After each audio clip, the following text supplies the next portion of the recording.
கோயிலுக்கு போறதுக்கு எல்லாரும் ரெடி ஆயிட்டீங்களா? நாங்க எல்லாரும் ரெடி ஆயிட்டோம் தாத்தா. ஆனா மாம் தான் இன்னும் வரல. அவங்களுக்காக தான் எதிர்பார்த்துட்டு இருக்கோம்.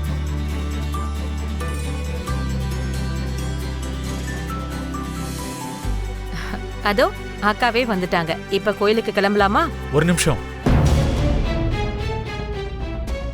லக்ஷ்மி எங்க? ஆமாண்டா, எங்க லக்ஷ்மி எங்கேயும் காணோம்.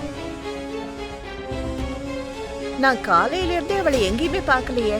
காலையில இருந்தே இல்லனா எங்க போனாவ? அதோ அக்கா வந்துட்டா.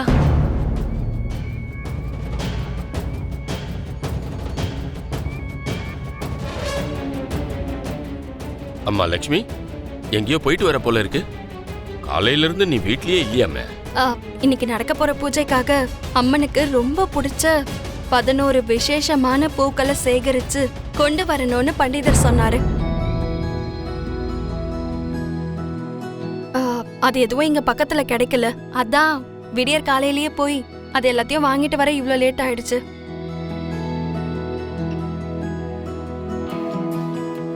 யாராவது ஒருத்தர் அனுப்பி வச்சிருக்கலாம்லம்மா.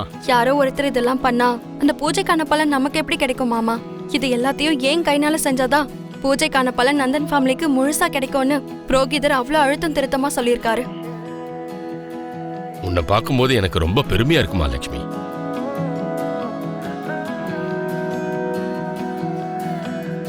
ஒருத்தர் ஒரு வேலையை செய்யணும்னு நினைக்கிறது வேற, ஆனா அந்த வேலையை கவனத்தோட செய்யணும்னு நினைக்கிறது வேற.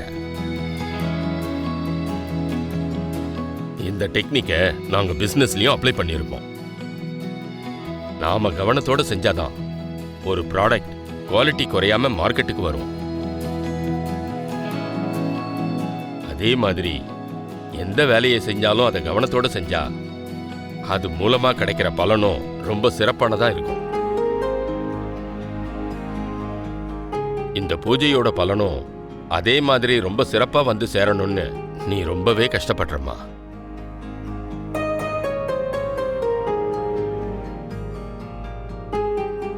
லக்ஷ்மி எப்பவும் இப்படிதான் மாமா.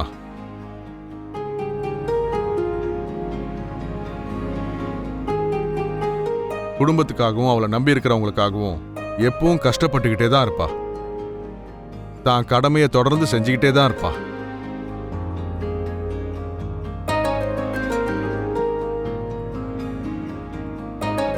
என்ன அரவிந்தா, உன் மருமகளை பத்தி நீ எதுவுமே பேச மாட்டேங்கிற?